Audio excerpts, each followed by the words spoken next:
Good morning. Good morning to all. My name is John Keough.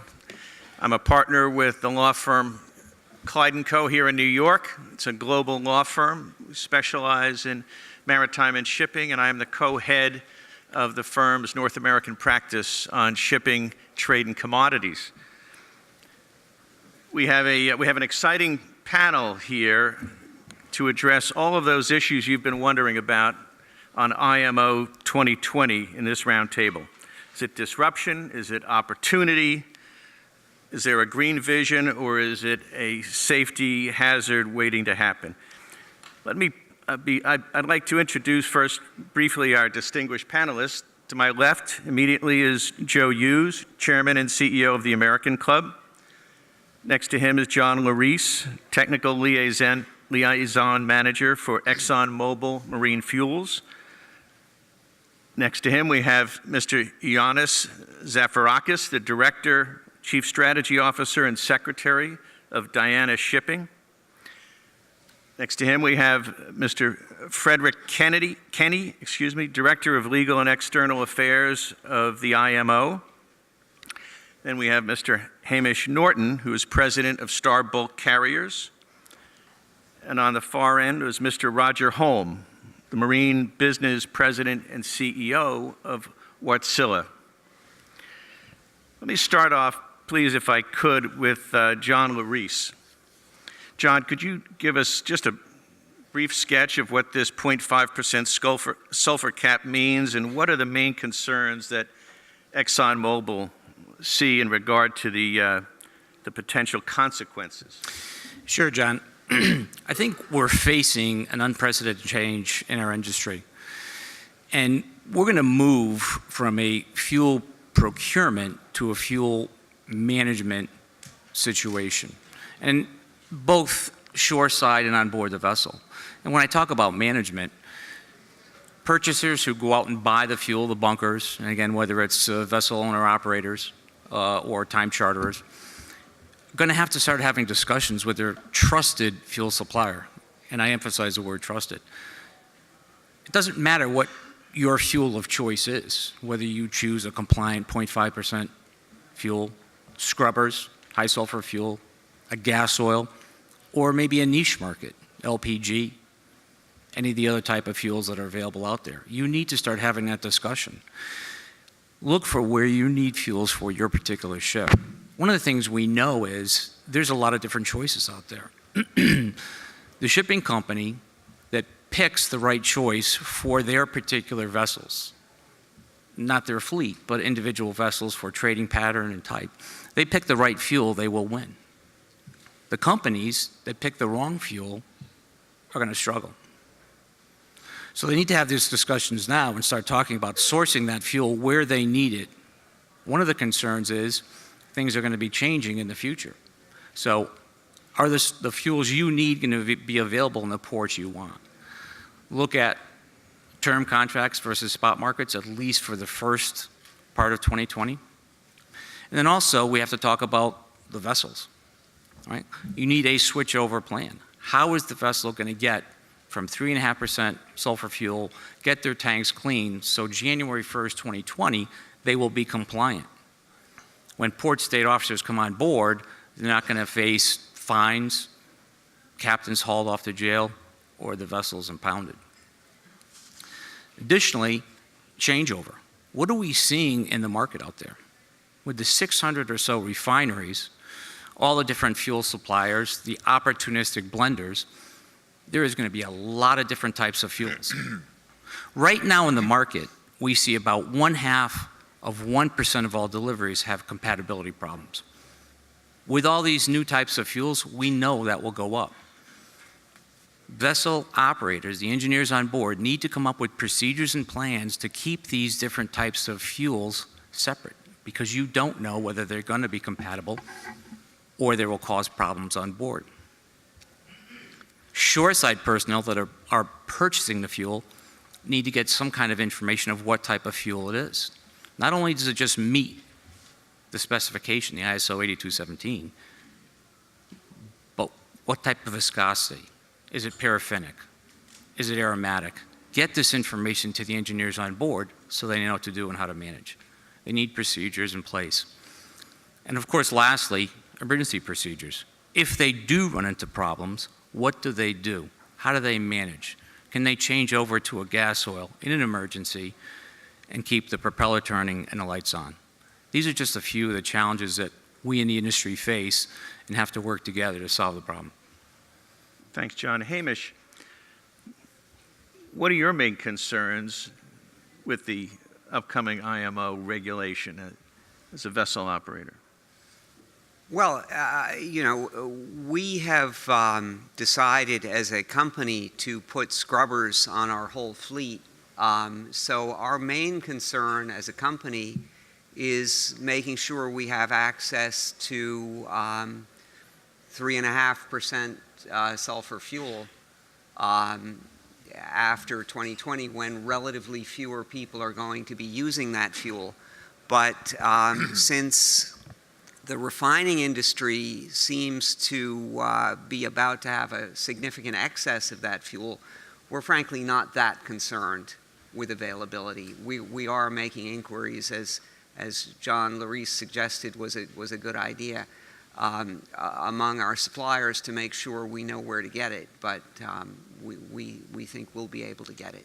Let me ask you, the regulation is designed... Oh, sorry.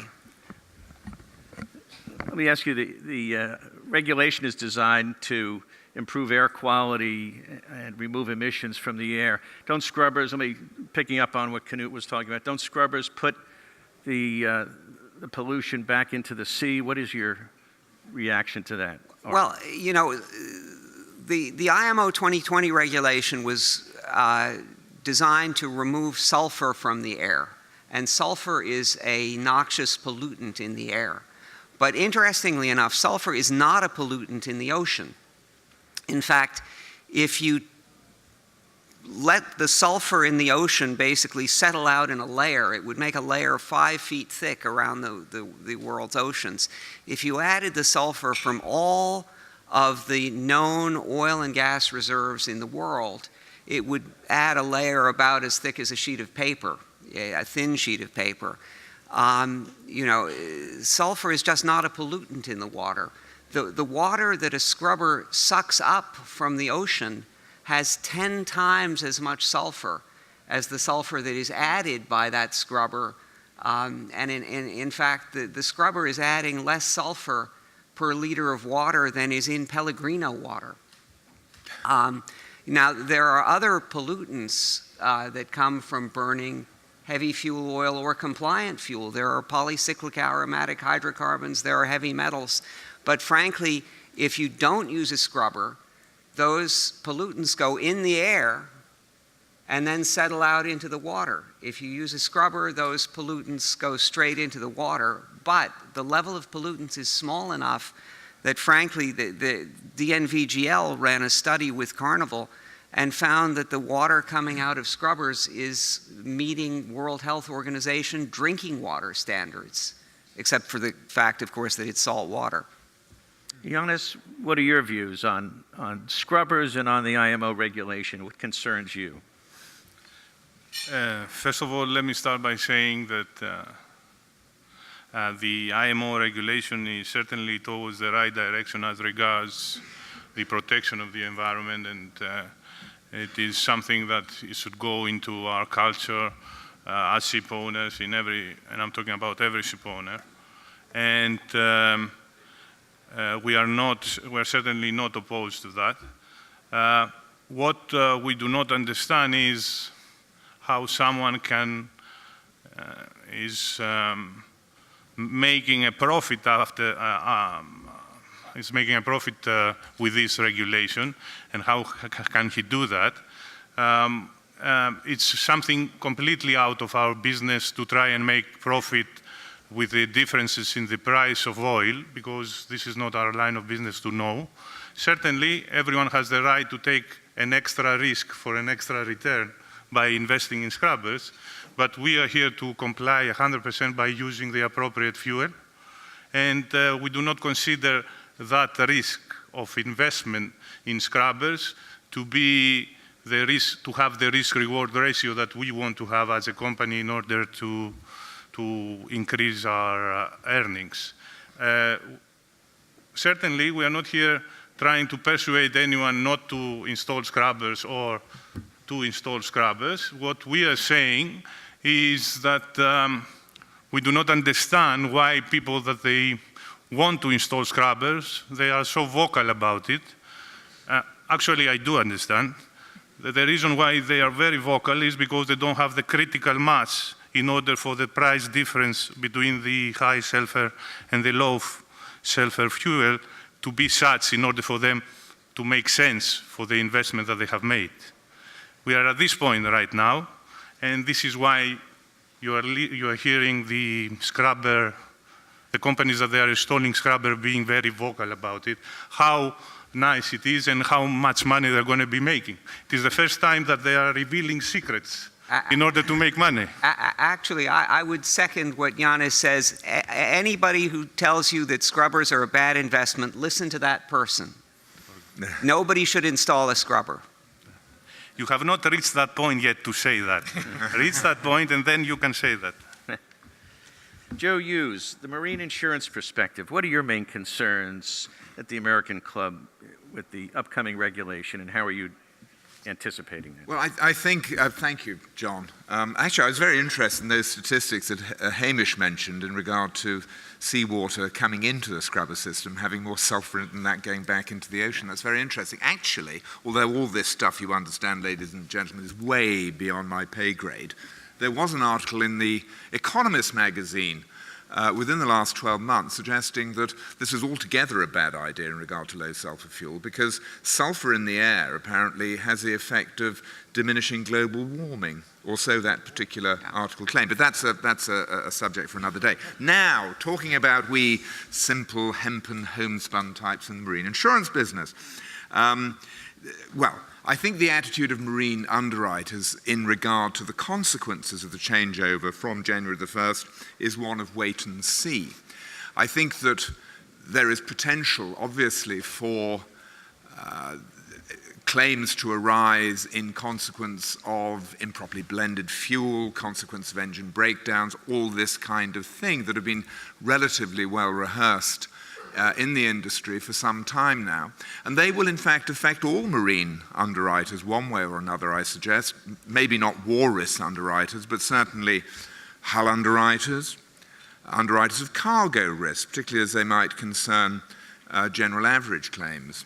Underwriters of P&I risks, obviously, perhaps most directly there in some respects, and underwriters of charterers liability risk, looking at the thing from the other side. I think that the attitude, as I say, of marine insurers is to wait and see what emerges. It is uncertain at the moment what the practical difficulties or otherwise will be after January the 1st, 2020. Those remain to be seen, but I think that obviously underwriters will respond to claims that might arise in this regard. They can't anticipate them, I suggest, in terms of rating at this point in time. It is to be hoped that the incidence of at least relatively major casualties is not great, and that rather like Y2K, we get through this with a minimum disruption to the shipping industry and those who underwrite those risks associated with it. But I think that the marine insurance community in general is, as I say, just waiting to see what emerges. What I can read to you, if you're interested, actually, from an international group of P&I clubs' point of view, is a common position statement that's hot off the press in the sense that it was only issued last week in regard to where the clubs stand on all this. There had been some exchange of correspondence between the Union of Greek Shipowners and the international group on this subject over the past few months, and the boards of all clubs were consulted in regard to how that particular inquiry ought to be responded to. And I won't read it in its entirety, but the relevant bits, I think, are as follows. While the problems associated with off-specification bunker fuels and the ramifications of such problems for property underwriters in particular are long-standing and well-known. The recent spate of incidents with contaminated fuel supplies in the US, Panama, Singapore, and Malaysia in particular have once again highlighted the risks of fuel issues leading to machinery damage and the consequent potential for vessel immobilization and resultant ship owner liabilities. Of course, contaminated fuel is related, it's germane to this, but it's not directly in relation to sulfur content. Fortunately, incidences of fuel specification problems resulting in P&I liabilities have historically been very rare. However, the possible scale of the problem has the potential to be seriously magnified when the 0.5% sulfur fuel requirements enter into force next year. While the clubs do not have the technical or operational expertise to take an industry lead in the IMO on such technical issues, it has followed the leads taken by the international shipowner associations and the classification societies, who have both the operational and technical expertise in the field. One area in which the group has identified where it might be possible to add value would be in collating data and information relating to incidences of fuel problems, where these have generated P&I liabilities for ship owners and their clubs, a project which is on the task list for the group Data Analytics Working Group. So that's what the clubs are intending to do in the short term. They are also individually, as clubs within the international group, providing all kinds of information by way of loss prevention initiatives and so on to help ship owners deal with such problems that might arise. But from the point of view of the substantive risk that the change represents, as I said right at the beginning, it's a matter of wait and see. Thank you, Joe. Fred Kenney, at ground zero of the maelstrom surrounding these issues. Fred, would you please give us your sense of what the IMO's view is on this upcoming regulation, some of the concerns you see, or what the ground looks like for enforcement, and I guess first off, is there any chance of delaying this? No way. Well, let me answer your last question first. No.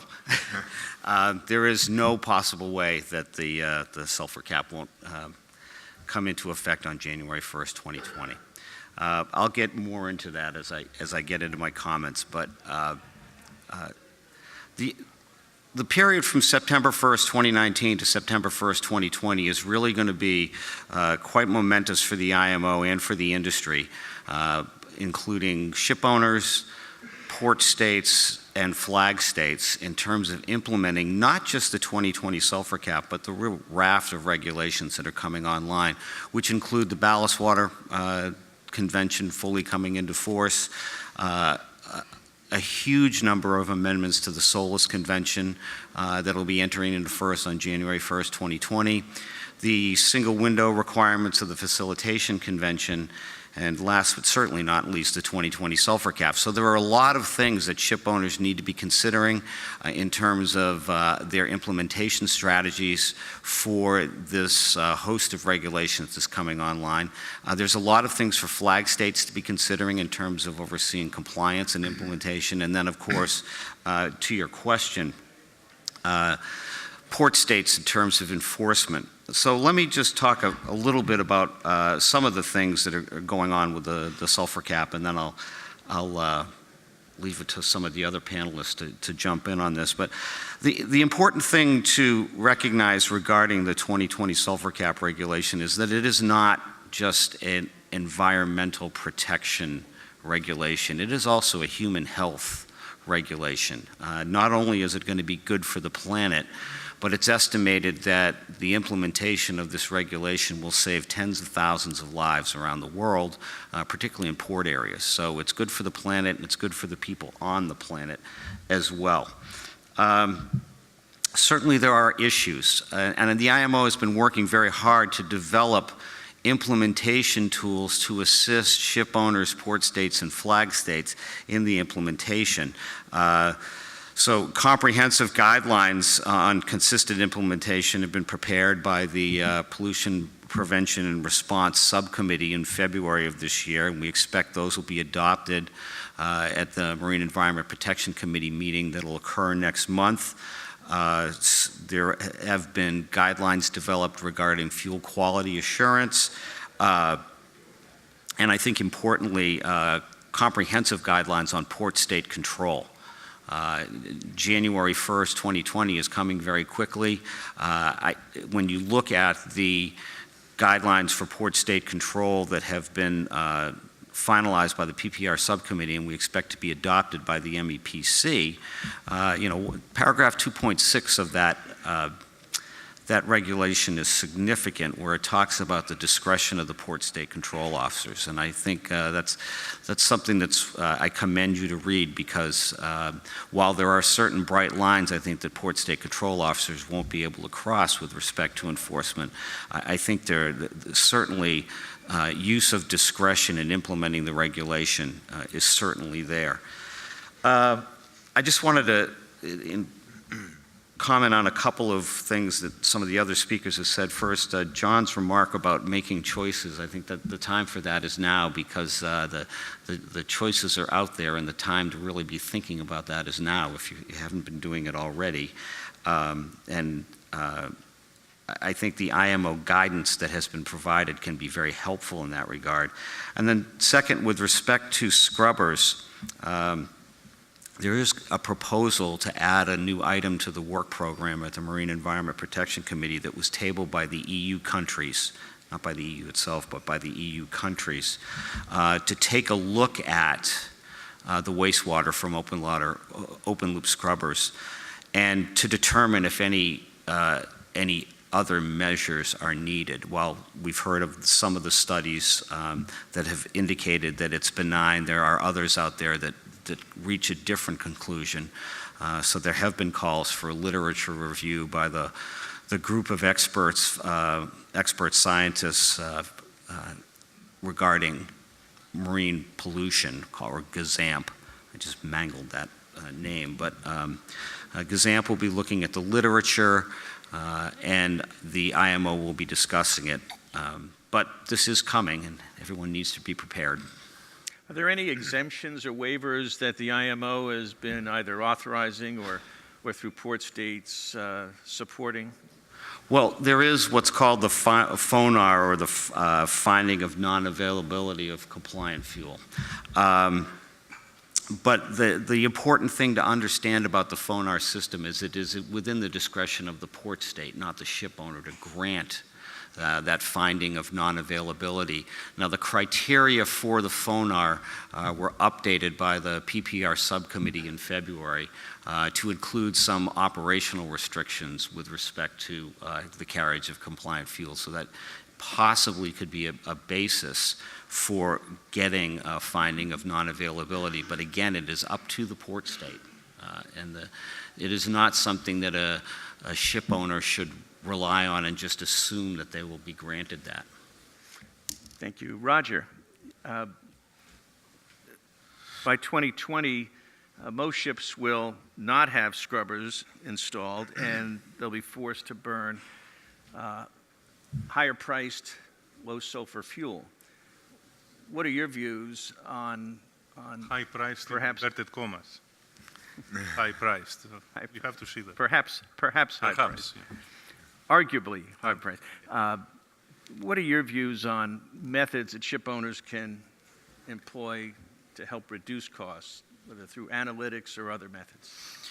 Yeah, thank you, John, and I fully agree with what John said earlier. What we see is that we need to be much more prepared for more flexibility and look at different vessels, what kind of technology can you use, and what is best for your operations. LNG, scrubbers, low sulfur fuel. In certain segments today, for us, if you take the cruise segment, it's more a surprise if someone would not go for LNG today. That's more the basics. So that's the starting point. But then if we look a bit beyond, but I think also this change might potentially drive it, and we have the 2050 targets just behind the corner from a new build point of view, which we need to start thinking about already today. And there I believe data and new technologies will help a lot to go for that solution as well. And at least how we are seeing it is we have enormous opportunities to look at how to connect data, utilize new technologies in new ways that we haven't seen yet. I'll give you an example. We used real data from a 5,500 TEU container ship going from Rotterdam to New York, actually, in this case, just by coincidence. If you use existing technologies by looking at online route optimization, how you run the vessel, and just-in-time arrival in port, this fairly optimized vessel could already save 11.7% fuel cost. By using existing technologies that are not connected today. So to do this, you need to get data to flow in a different way between smart vessels and smart ports. And this is it's a huge opportunity. I think Knut talked about it already earlier in his presentation. But it's also a big challenge to get the right data to flow in the right way to optimize it. So I see the 2020 as one step in this direction. How can we optimize fuel consumption, reduce the emissions for shipping by doing this? But at the same time, as said, the 2050 regulations are just around the corner. From a new build point of view, we need to start thinking about it. How can we optimize the fuel bill? Thank you. John LaRese, I understand that ExxonMobil has undertaken a fit-for-use assessment in developing its fuels. Could you explain a little bit about that, Sure. what that means? Yeah, sure, John. We started about 2 years ago looking at the different types of fuels. So we've got a large team in our ExxonMobil research and engineering, scientists, chemists, engineers, working with each one of our refineries. Number one, we first start and identify the molecules that we have available and what we can use. What we then do is look at those molecules and how we can put them together against the specification. ISO 8217 is the most common commercial specification that bunker fuels are sold to. And we look to see if it would meet. But then we do some hand blends and we start looking and doing further tests. And some of the things we found are very, very concerning to us that we think will cause problems within the industry. We're working with ISO to be able to provide some information back to the industry to identify some of these concerns. So we talked about the different types of fuels that are being developed. Of course, I think probably everyone here has heard about compatibility issues in the different types of fuels. So one of the things that we're doing is trying to make our fuel a little bit more robust. We can't plan on everybody else's fuel and what it's going to be. But if we can make our fuel a little bit more robust, what it will do is if it does get mixed with other fuels, it may not cause as many problems. Some of the other things we found when we were in the development process, things we didn't expect. If you look at combustion qualities for fuels, the current specification uses CCAI, which is a calculation, right? It's an estimate. This calculation was developed back in the 80s based on fuels that were used in the 80s. And what we're seeing in some of these new types of blends, this calculation doesn't work. Again, we found this out by putting fuel through test engines and other tests we can run. So you may purchase the fuel and it looks like it meets the specification, but then when your engineers try to burn it on board, you'll have very, very severe problems. One of the other significant issues we found was waxing, right? So all crude, all distillates have wax molecules in there. What happens now is that typically the most common fuel is 380 centistokes. It's heated up to about 100 degrees C to get it to the right viscosity to be optimized in the engine. So at that temperature, all those wax molecules melt. What happens is, in some manufacturing, what they'll do is they'll dump a distillate into a residual fuel, and that will drop the viscosity very, very low. When you drop the viscosity, you don't need to put as much heat in the fuel. When you do that, if you have high temperature melting wax molecules, it will plug your filters. And again, I think this may be a concern. Now, you may have to have a perfect storm. You may have to have low viscosity fuel. You might have to have the right molecules in there. But unless your fuel supplier is looking at this, you're going to get a fuel on board. It's going to meet all the specifications. the engineers aren't going to get that fuel to the engine because it's going to block filters. And again, what is the problem? Is it a compatibility problem? Is it a waxing problem? All right, the engineers don't have tools on board to identify that. And again, then you have a costly repairs, potentially out of service, and you're talking to port state control, you're talking to your underwriters, and it's going to cause problems. So when we talked a little bit earlier, what I said was, as vessel operators, talk to your trusted fuel suppliers. Find out what's in that fuel. Find out if they did these type of tests. Are they aware of it? What are they doing to protect your best interests? Thank you. Ioannis, are you installing scrubbers on your vessels? And if not, what do you see are the concerns about securing supplies of compliant fuel after January 1st? Before I answer the obvious, I would like to touch upon what it was said earlier about all the parties coming together and discussing and do a proper fuel management. The proper fuel management entails a long period of time. And the problem we have in shipping is that there is a conflict between the charterers and the ship owners as regards committing the vessels for a long time. In order to do such a planning, you need a long period.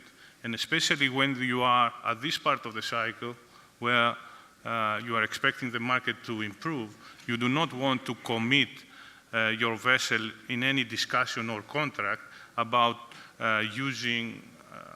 about chartering the vessel with a specific charterer for a specific trade, with a specific amount of fuel, specific ports to be found, etc., in order for the oil producers to produce it and know how much they should have in which port, etc.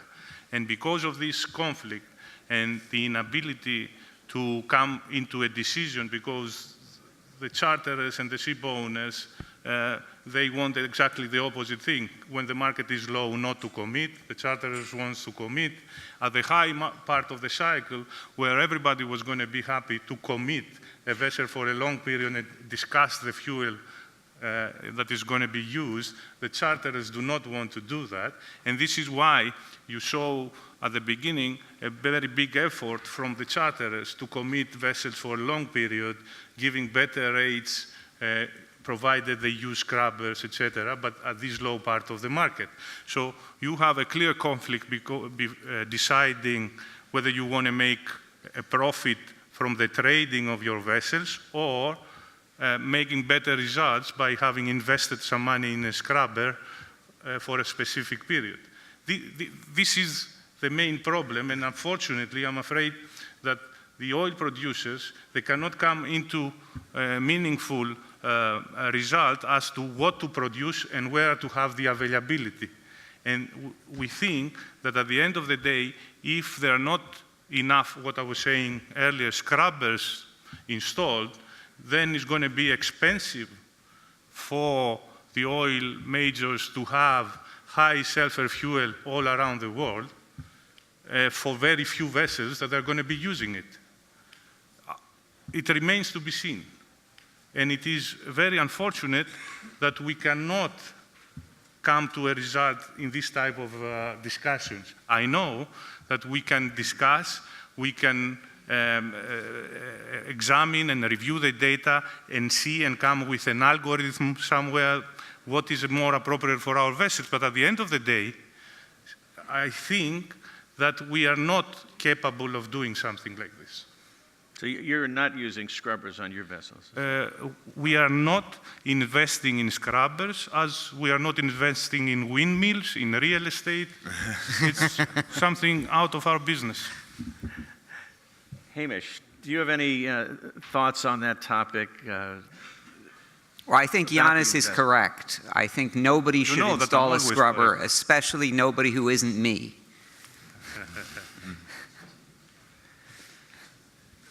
What do you see as the advantages of installing the scrubbers for your business? For our business, you know, basically, fundamentally, it boils down to a hedge against potentially high price of compliant fuel.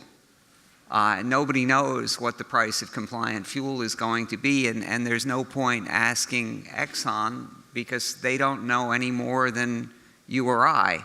The market will determine the price of compliant fuel, and nobody knows what the market conditions will be. I mean, there are some people who can make reasonable guesses, one hopes, but in terms of what the truth will be, nobody knows.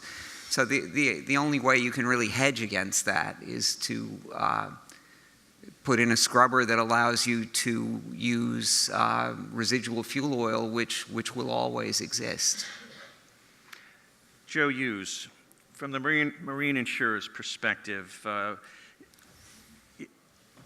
there particular charter clauses that insurers are recommending? What is a proactive approach that some more detail that you've described earlier? Well, ship owners obviously will be thoroughly proactive, I would imagine, in their relationships with charterers and so on, and making proper contractual arrangements for the changeover going forward.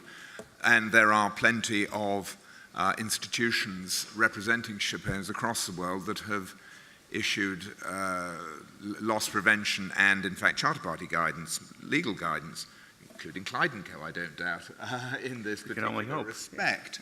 There is a BIMCO clause, I think, that has been recommended for use. I think that Intertanko has a clause as well that will deal with the balance of responsibilities in regard to the use of these fuels going forward. Clubs expect their members and will assist their members in reviewing their contractual arrangements. Clearly, there has to be a great deal of thought put into this, and to go back to the general point made earlier on, the greater degree of collaboration between the interested parties in maritime enterprise in this respect, the better it'll be, I think, for the avoidance of difficulties, casualties specifically, going forward. If there is a major casualty that results from or is caused by the use of fuel that was improperly blended or otherwise not appropriate for the engine in question, there will be a great deal of legal dispute arising from that, in addition to the insurance issues concerned with the consequences of such a casualty. I'm reminded actually of Prospero's words in The Tempest. We are of such stuff as dreams are made on. And I imagine that, and I don't mean this to be a cheap shot, John, you know me, that sort of thing might be, we are or they, these claims will be of such stuff as lawyers' dreams are made on, because I can well imagine there'll be a great deal of litigation that will arise from this sort of thing. We obviously expect our owners, members in the case of P&I clubs, of course, to act prudently in that respect, but we stand by, ready and willing to assist them in every way we can in ensuring that their contractual arrangements are properly made and that the least exposure from both the owner's point of view and, for that matter, to a degree also from the charterer's point of view and their underwriters is maintained. Fred Kenney, you mentioned discretion given to the port state control authorities in enforcement. When discretion is introduced, that can sometimes lead to disparate results. What concerns does the IMO have about unevenness in the enforcement regime, and are there any considerations given to managing the collection of enforcement data to try to manage that? Well, certainly the IMO's primary goal in everything that it does is to create the level playing field for the industry, both on the regulatory side and on the enforcement side. Now, most IMO instruments, including MARPOL, do not have specific enforcement provisions in them. It is up to the member states or the parties to MARPOL to create their own system of enforcement, port state control, set penalties, determine what is a violation and what isn't. And that's really within the discretion. If you look, for example, in the United States, it's the Act to Prevent Pollution from Ships, which creates that enforcement regime for the U.S., and every state should have something. Now, is the playing field level right now? No, it isn't. And we're seeing that as a result of the IMO, the member state audit scheme, where we are auditing every IMO member state to determine how they have implemented IMO conventions and provide them with findings in areas where they can correct issues that they might have. One of the,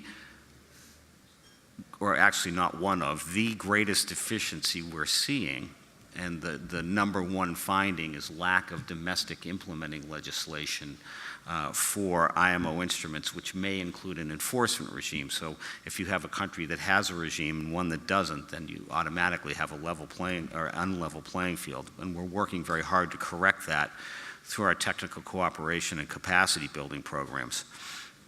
But on the more immediate concerns, next week, the Facilitation Committee is meeting, and they're responsible for the 1965 Facilitation Convention. And one of the items on their agenda is corruption in enforcement. And they're going to be addressing this really for the first time. They had some preliminary discussions at their meeting last year. But they're going to be looking into this because that can play a factor in creating this unlevel playing field that needs to go away. Thank you. Roger, you mentioned before the looking beyond 2020 and 2050, and can you tell us what sort of smart technologies do you see to deal with the emissions reduction goals that are beyond 2020? Since we are both in the powertrain but also in the navigation as well as gas knowledge, we are looking quite a lot of what we call the ecosystem, and looking at what can we do to support a more efficient ecosystem in the end, meaning then that how can we reduce the amount of fuel we use when we get the vessel just in time where it needs to be. And here we have seen a lot of opportunities with, it might be then mechanical solutions, if I call it, more traditional ones to look at the profile of the vessel itself, but it's also connecting this then to new technologies, like having the data, as I mentioned before.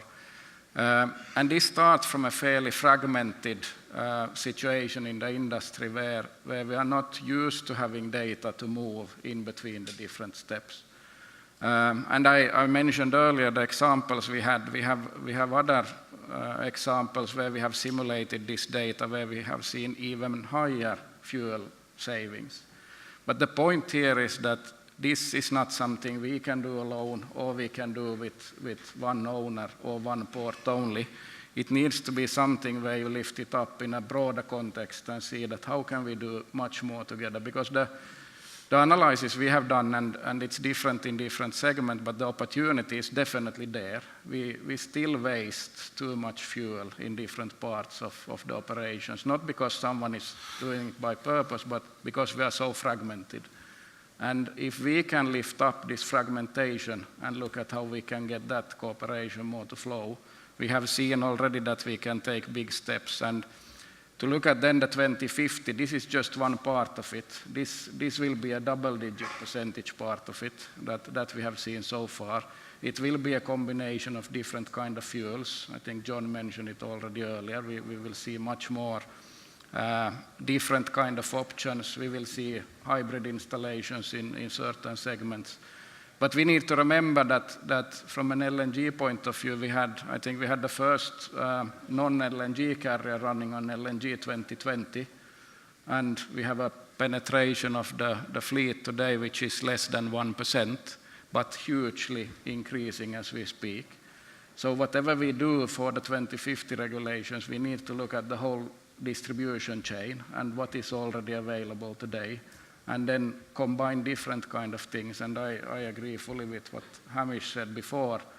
Scrubber is one option for the right installation, but we need to also look at what are the alternatives, and sometimes we might say no without having a better alternative available. And we need to look at how to combine these alternatives. It's doable, but it will be a mix of different things. John LaRese, so what do you say to those who question the refiner's ability to provide compliant fuel after January 1st? You have a brief. I think you have to look at what's out there now. The fuel's out there now, right? And it's going to be where it is and where it is where you need it. If you look at the two different studies that were done, one by ENSYS and one by CF Delft, right? One was done at maybe a 50,000-foot view, and they said, yeah, no problem, everything's going to be good, there's plenty of fuel out there. All right, so the industry said, well, we don't think they really have maybe the technical knowledge to look at it. So the industry went out and did their own study. Right? ENSYS took a look at it, and they got down into the macro level. And what they said was, well, yeah, you may have the resid over here, and you may have the distillates to blend with it over here, but it may not be from the same refinery or the same company, and they may not be able to put it together. So what that means is there's going to be disruptions. Is the fuel out there? Yes, but it may not be where you need it.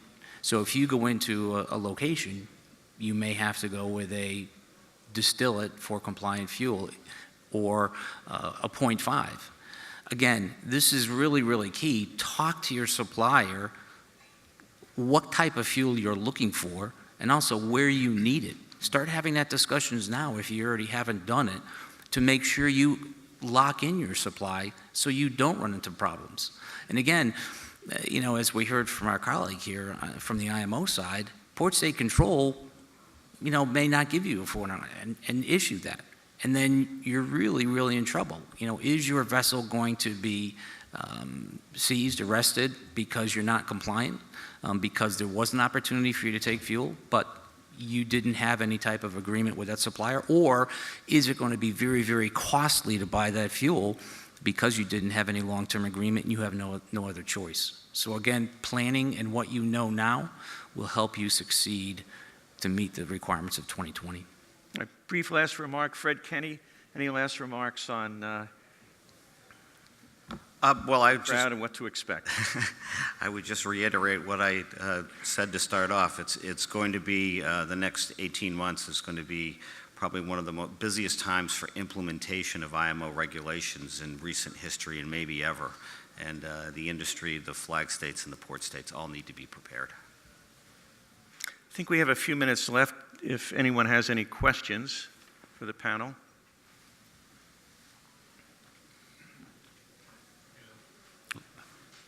Next. You see?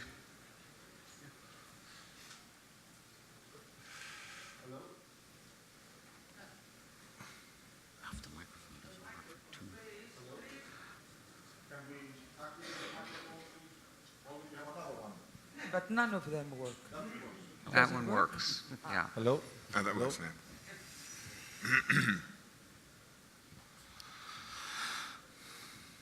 So, hello. Hello? Oh, there we go. Okay. No, My question is as follows. All ship owners are not, let's say, managers of fuels, and we rely on charters and availability in the market, and this is correct. And of course, when we have a vessel which is an eco ship, we get a premium because it burns less fuel. We have two vocal companies here. The one is Diana and Ioannis, who are installing 0% of scrubbers, and the other is Hamish, Norton, and Starbuck, and they're installing 100% scrubbers. And my question is how each one of you intend to compete in the future market. What is the perception of an investor or of a charterer, and having heard of all these problems, potential problems, and the potential price differentials, what is your attitude about that? The one is 0%, the other is 100%. Well, I think Ioannis made some very good points about the complexities of chartering a ship with a scrubber. And I frankly, in all honesty, completely agree, and we as a company completely agree with the points that Ioannis made about the difficulties of chartering a ship with a scrubber. And as a result, we are moving our business model, frankly, away from time chartering and to voyage chartering where we do not have to negotiate a price per day with a charterer, but we simply negotiate a price for carrying a cargo from point A to point B using the ship of our choice. And the fuel is therefore for our own expense, our own account. You see, this is exactly my point.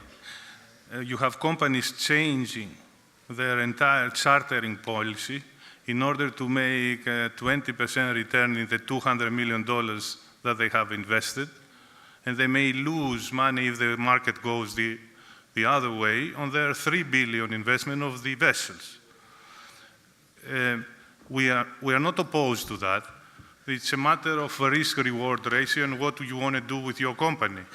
You said earlier something. You said something about the eco vessels getting a premium. You have paid something extra for that in order to get the premium. And I'm telling you that the extra that you have paid, you never got a good return back. And you know that very well, that was the famous story back a few years ago, where everybody was talking about the eco vessels, and now everybody has seen that it was a waste of money, not a waste of money, but not a very good investment. What I'm saying is we are all competing about our earnings and our returns on our equity invested. We think we have a better use for our money. For example, we have recently bought back 2 times our stock price, our shares, at a 30, 35, 40% discount to NAV. This is a much better investment than installing scrubbers. It's an investment. You have to look at this as an investment and whether you have better use of the money. And this is what we think. I think it comes back to what I said before. There is no one right answer. And again, even competing, operators. Usually it's mine, but never mind. There really is no right answer, right? And the ones that make the right choice for their particular operation, for whatever reason, they're going to do better than ones that make the wrong choice. But again, whether it's a niche fuel, whether it's scrubbers, or whether it's compliant fuel, or whether it's gas oil, if you make the right choice for your operation, you will succeed. Because we're all in the same boat together, we're all struggling. Let's take 2 more, one from Shreyas and one from Martin, and the next panel, if you don't mind. Thank you for a very interesting discussion. Having listened to all of you, and without yet the benefit of hindsight, a little thought experiment. Would it have been easier to regulate 200 refineries than 50,000 ships? I think the problem with that is it's not just the 600 refineries, right? So then you have the blenders, and we all know what's going to happen. When the price spread blows out, you're going to get opportunistic blenders. And you're going to get people that are in there, all of a sudden, they become experts overnight. And I think it's very, very difficult where you may be able to regulate 600 refineries. I don't think it'll cascade down to be able to regulate effectively. And again, my concern is product quality, right? Those opportunistic blenders, they don't care whether the fuel actually works on board. All they care about is when they take that sample upon delivery, does it meet those 16 characteristics, and are they safe? Yeah, and Right, so also, the IMO is not in the business of regulating refineries on land. It's been a dynamic throughout the history of the organization that there tends to be a reluctance to regulate ashore. And that conversation was had regarding the possibility of regulating refineries in 2016 and rejected. Now, there is a proposal that will be considered by this next Marine Environment Protection Committee from a number of the NGOs, BIMCO, Intertanko, ICS, notably not, IBIA is not a co-sponsor of the paper, that talks about a licensing program that member states would initiate with respect to the delivery of fuels. Now, where that goes is going to be up to how the member states react to that, and I really can't speculate on that, but that proposal is out there. Martin Graf, FedNav. I'd like to piggyback on something which Knut had mentioned before, and that is the 3 dimensions of the scrubber challenge. I think you mentioned technological, political, and commercial. And I think we are missing out a major dimension here, and that is the operational. that is the seafarers, the crew on board. And due to the lack of time, I'm not going to ask the question what we as a community and we as an industry are going to do to mitigate that risk. But I strongly encourage all of us not to take scrubbers just as granted, and we install them and they're working. That is on the back of the seafarers, on the crew members on who we have already offloaded all the technology and all the complexities of this world. And now we add another major component to that. So have mercy with them and treat them well and work around to support them. Yeah, and just to that point, very briefly, we thought long and hard about the complexities of scrubbers, and engineering simplicity and operational simplicity were one of the major factors in our choice of manufacturer. That's all the time we have.